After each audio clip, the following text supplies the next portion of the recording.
खोली गिरह जो गुंचा की तूने तो क्या अजब, ये दिल खुले जो तुझसे तो हो ए सबा अजब। इस शेर में कुछ अल्फाज आए हैं जिनके मानी समझना दरकार हैं, जैसे कि गिरह, गुंचा और सबा। गिरह के मानी होते हैं गांठ, जैसे हम किसी कपड़े में या धागे में गांठ बांधते हैं, या बंधन या गुत्थी, उसको गिरह कहते हैं।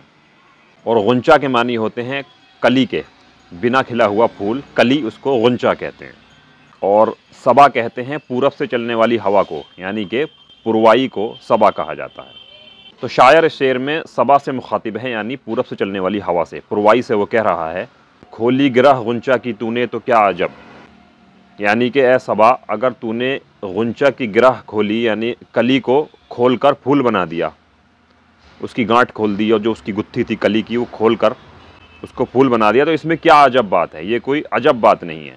ये दिल खुले जो तुझसे तो हो ए सबा अजब, कि अगर तुझसे ये दिल खुल जाए, यानी इंसानों के दिल जो बंधे हुए होते हैं, वो दिल अगर तू खोल दे तो फिर अजब बात होगी, अजीब बात होगी।